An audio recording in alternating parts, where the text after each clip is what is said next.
La Facultad de Ciencias Políticas y Sociales presenta En su propia voz, el debate de nuestro tiempo. Un programa de análisis y reflexión de la agenda política y mediática de México y el mundo.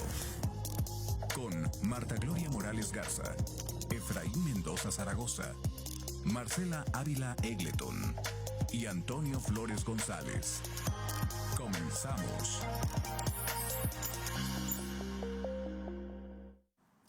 ¿Qué tal? Muy buenos días, bienvenidas y bienvenidos a su programa En su propia voz. Es martes de En su propia voz, el programa de la Facultad de Ciencias Políticas y Sociales de esta Universidad Autónoma de Querétaro.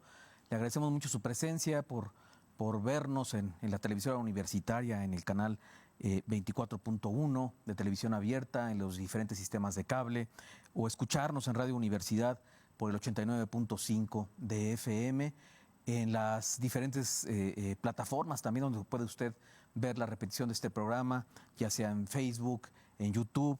Y también le agradecemos muchísimo la posibilidad de contactarse con nosotros, el que nos permita escuchar su opinión, sus comentarios, sus preguntas. Incluso en esta ocasión tenemos un programa grabado, estamos grabando el 2 de octubre, un día previo al día que se transmitirá, el 3 de octubre, este programa. Pero de todos modos puede usted comunicarse con nosotros y recibimos sus comentarios al teléfono 442-192-1293 o al 442-192-1200, extensión 37120. Agradecemos mucho a todo el equipo técnico, a la producción, a la edición que hace posible este programa de la Facultad de Ciencias Políticas y Sociales. Y bueno, particularmente hoy que estamos en torno a los días en que conmemoramos el movimiento estudiantil del 68 y recordamos la matanza de Tlatelolco, pues estamos con un invitado muy especial que agradecemos muchísimo su atención, su aceptación pues a esta invitación para que nos hable hoy del movimiento estudiantil del 68, por un lado en Querétaro en particular, y en general nos hable también de la aparición hace unos días del segundo tomo de una serie de publicaciones de su escritura, la aparición del libro Querétaro, Historia de Lucha, de Kevin Simón Delgado. Muchísimas gracias, Kevin, por estar con nosotros. Bienvenido. Gracias, Toño, por la invitación. Un saludo a todas y todos quienes nos ven. Gracias, Kevin. Kevin es licenciado en Historia por esta Universidad Autónoma de Querétaro, es maestro en Estudios Históricos también por esta universidad y actualmente está estudiando su doctorado en Historia en la Universidad Nicolaita y allá en Michoacán. Es por este motivo que está desde la ciudad de Morelia conectándose vía Zoom con nosotros. No puede estar por esto en el estudio, pero agradecemos el que nos dé la oportunidad de platicar con él por esta vía.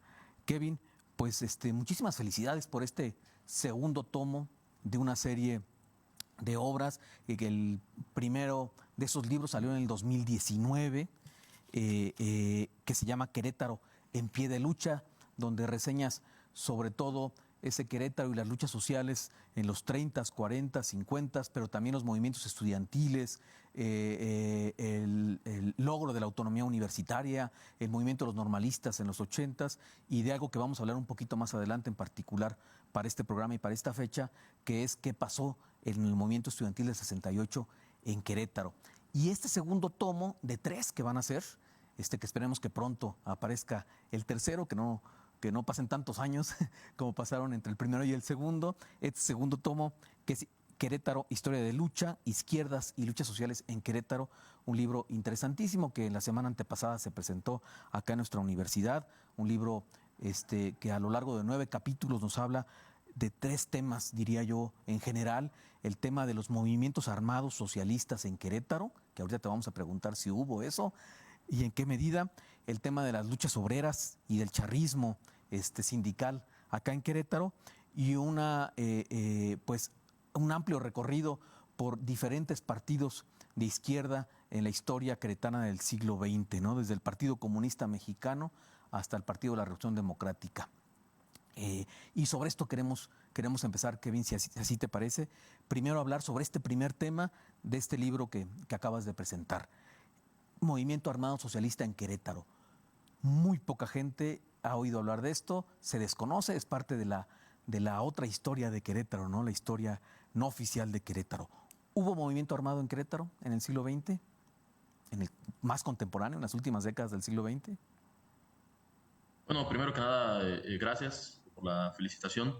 Sí, esperamos no se tarde tanto en salir el tercer tomo. Ahora sí que eso no depende tanto de mí, sino todos los tiempos editoriales y demás. Es bastante cansado, pero esa es otra historia que después platicaremos. Sí. Y al respecto de la pregunta, pues habría que hacer matices, ¿no? O sea, sí hubo en el sentido de que pues el movimiento armado socialista, o coloquialmente conocido como las guerrillas en México de los 60, 70, 80, pues no era un fenómeno circunscrito a algún estado, ¿no? Tenían una movilidad nacional, muchas de estas organizaciones, se contabilizan más de 30 de estas, y varias llegaron a tener presencias efímeras en Querétaro, al menos según lo que yo he encontrado, ¿no? Que he revisado tres fuentes principales, o sea, testimonios, prensas de todo tipo y el Fondo de la Dirección Federal de Seguridad, ¿no? Que era la policía política de entonces. Y recuperando, digamos, información de esas tres fuentes, encuentro la presencia de una casa de seguridad del Movimiento de Acción Revolucionaria, el MAR, que es como de las primeras organizaciones, que es recordada sobre todo porque tuvo un surgimiento particular, ¿no? Son michoacanos que están estudiando en Moscú, en la Universidad Patricio Lumumba, que desde allá, digamos, idean la posibilidad de formar esta organización y eventualmente consiguen, gestionan ser entrenados militarmente en Corea del Norte. Entonces es bastante singular, digamos, la historia de esta organización. Eventualmente, ya cuando van regresando los grupos que son entrenados en aquel país, pues empezaron, digamos, a distribuirse por distintas entidades y durante algunos meses rentaron una casa por el barrio de la Cruz y tuvieron ahí su casa de seguridad. En San Juan del Río también encuentro que lo usaron como punto de intercambio de armas, ¿no? Pero propiamente operativos político-militares, vamos a llamarles así, no hubo en Querétaro. Lo idearon, ¿no? Pensaron ahí en asaltar un banco, un supermercado, pero al fin y al cabo no lo hicieron, ¿no? Hacer estos operativos llamados por ellos como expropiaciones, ¿no?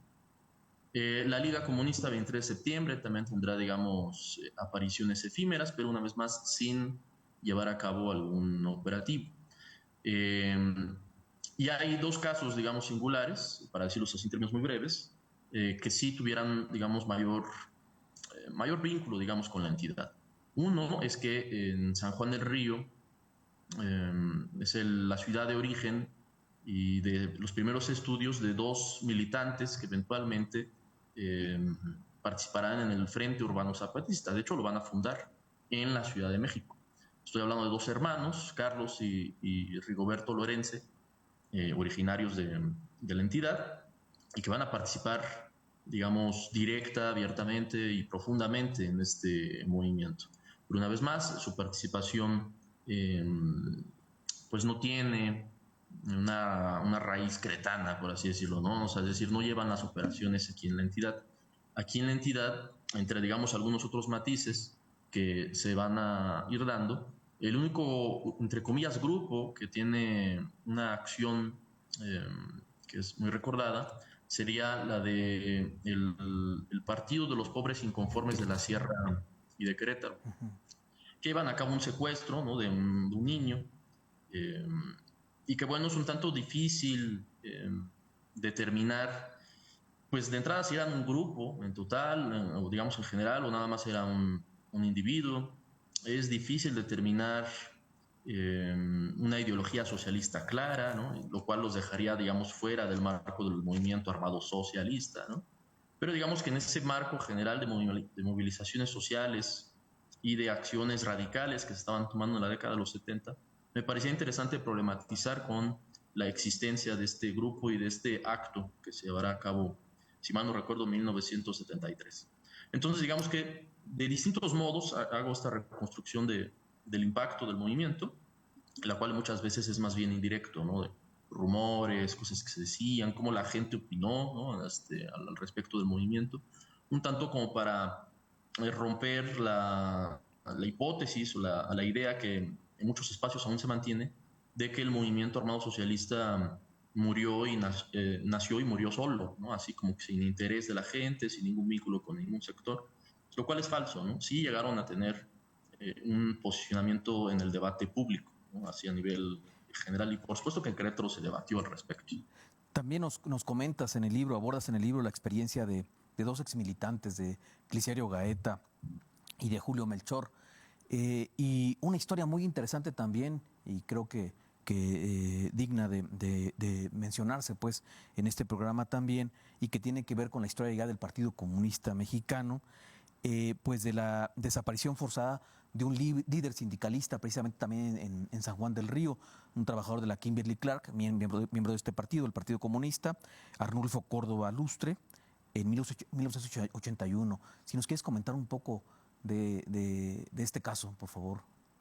Sí, sería el caso de Arnulfo, que era originario de Oaxaca, era un militante, lo que se conocía como un militante profesional del Partido Comunista Mexicano, es decir, se dedicaba exclusivamente, digamos, a pues organizar, él en su caso, a sectores obreros, ¿no? No era su primera experiencia, la del sindicato de Kimberly Clark, ya había pasado por Michoacán, por Coahuila, con distintos resultados en general buenos, digamos, era un gran cuadro, lo que se diría hoy en día, ¿no? Marxista, y llega a Querétaro cuando, en el contexto en el que apenas el Partido Comunista Mexicano recupera el registro electoral, ¿no? Un poco ahí con todo un esfuerzo ahí bien interesante. Aquí en Querétaro más bien el PCM tenía bases, sobre todo en el magisterio, más que en ningún otro sector, aunque había obreros, había campesinos, uno que otro estudiante. Un partido que crecía un tanto a cuentagotas en la entidad. Y la llegada de Arnulfo va a ser bastante significativa por toda la militancia previa que tenía a cuestas.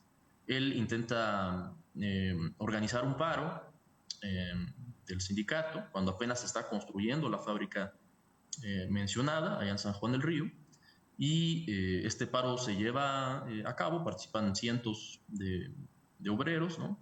Pero finalmente, digamos, no se logra el cometido inmediato, muchos son arrestados, y él, al ser el cabecilla, digamos, de esta lucha, va a ser detenido durante más días, y eventualmente cuando lo sueltan libre, en el traslado de, digamos, la cárcel al cuarto de vecindad que estaba él rentando, él va a ser secuestrado por policías municipales, y, bueno, esto lo sabemos por los reportes de la policía política que se harán posteriormente, pues él es, digamos, duramente golpeado y finalmente ejecutado entre la frontera entre Querétaro y el Estado de México.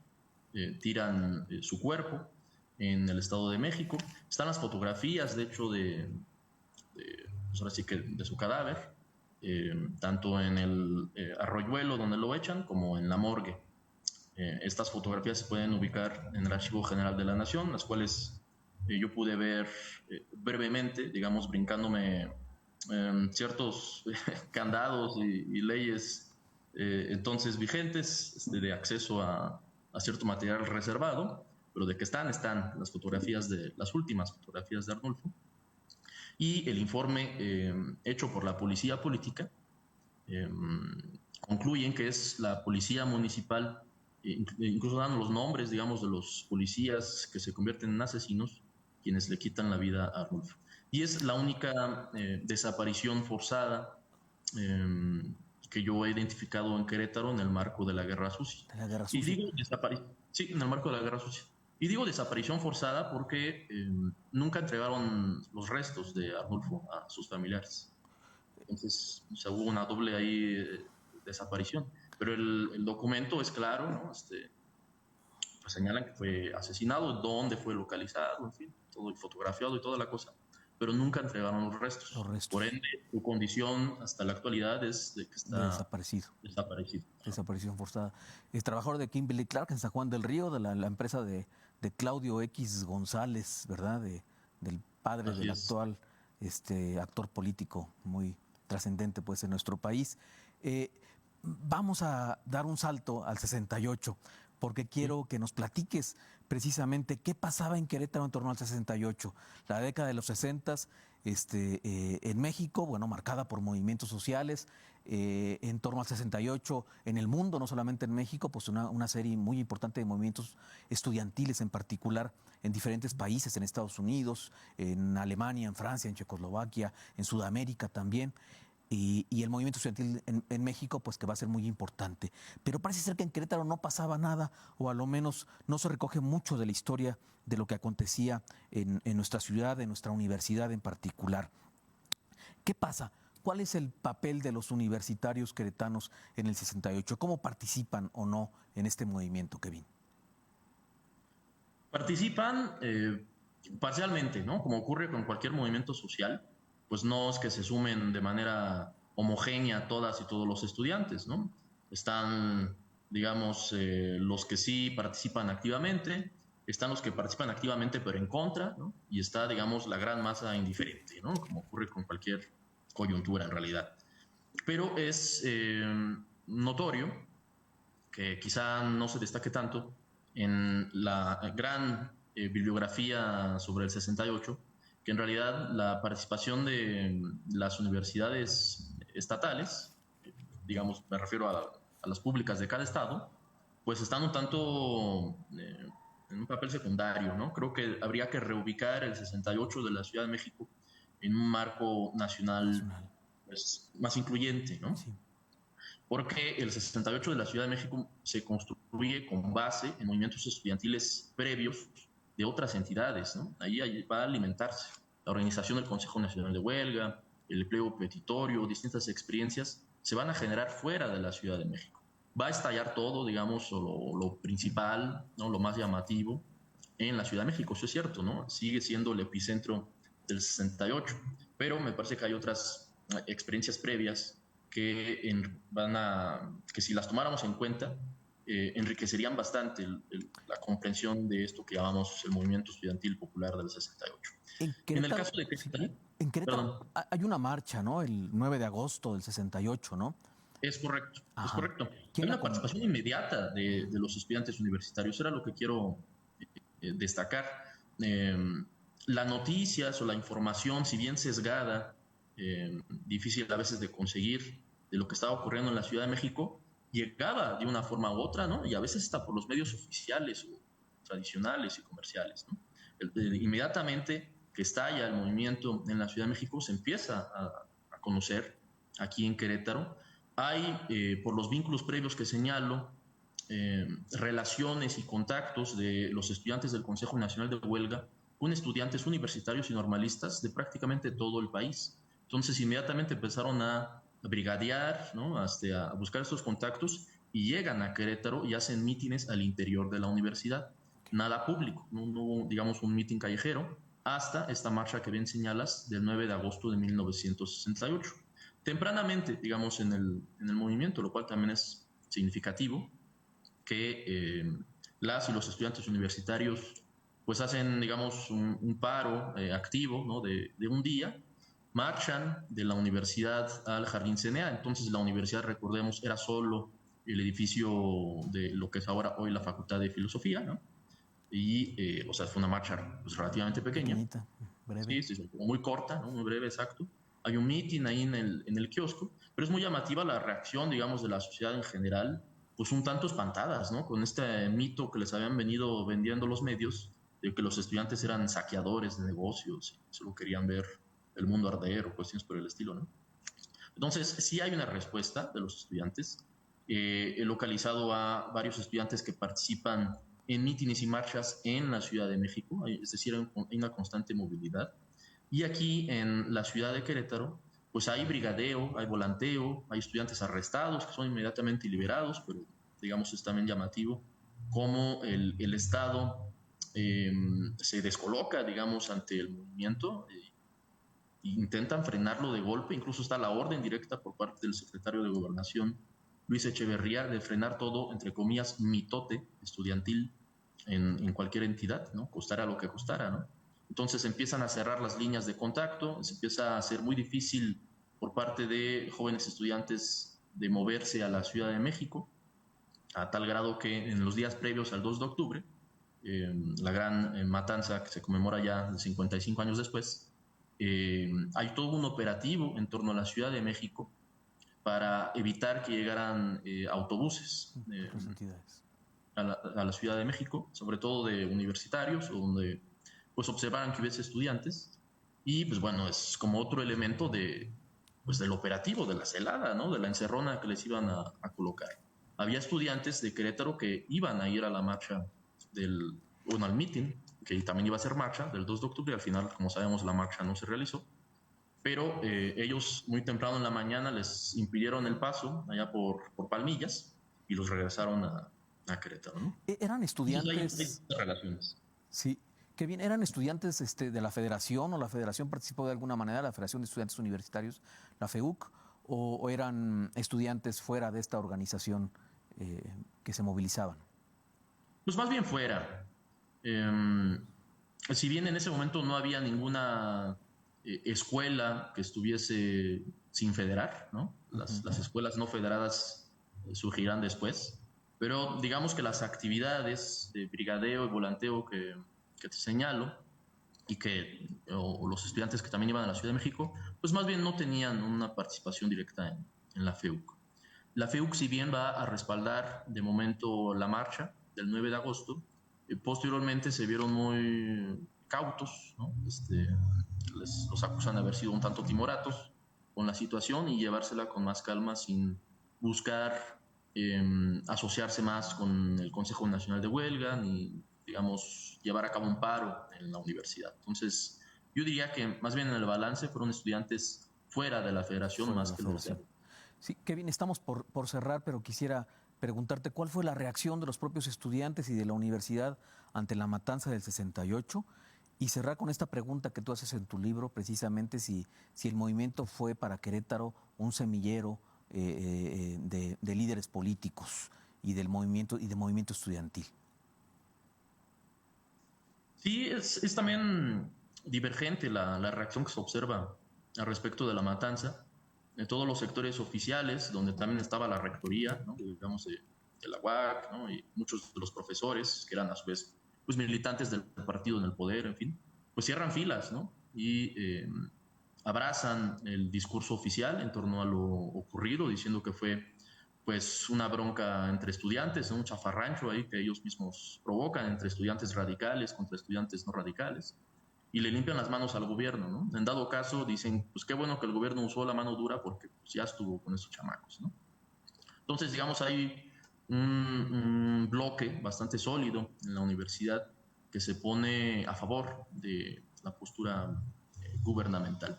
Habrá, digamos, unas repercusiones a corto, mediano plazo, como que el centro universitario de la UAC, pues se le recortaron los recursos inmediatamente, ya no se pudo construir según los plazos, y eventualmente se construirá hasta el 73, ¿no? Entre los estudiantes, digamos, la información también se tardó en llegar. Por supuesto, estaban los estudiantes más politizados, un poco más de izquierda, que sería yo, quienes dirían son los que cosecharán, digamos, esa semilla del movimiento estudiantil del 68, y ya para los 70 empezarán a crear un movimiento estudiantil más independiente, más crítico, ¿no? Más de izquierda, aquí en la UAC, que pues, generará, digamos, todo un movimiento, creo, bastante interesante. Kevin, muchísimas gracias. Estamos cerrando el programa. Es solamente una probadita para que nuestros escuchas y televidentes puedan acercarse a tu obra, estos dos libros que los pueden encontrar en la librería universitaria, Querétaro en pie, Historia de Lucha y Querétaro en pie de lucha, el primero de ellos. Te agradecemos muchísimo tu presencia. Kevin, gracias. Nos despedimos. Gracias a ti, gracias a todos. Nos vemos el siguiente martes en su propia voz. Muchísimas gracias. La Facultad de Ciencias Políticas y Sociales presentó En su propia voz, el debate de nuestro tiempo. Un programa de análisis y reflexión de la agenda política y mediática de México y el mundo. Con Marta Gloria Morales Garza, Efraín Mendoza Zaragoza, Marcela Ávila Egleton y Antonio Flores González. Gracias por acompañarnos.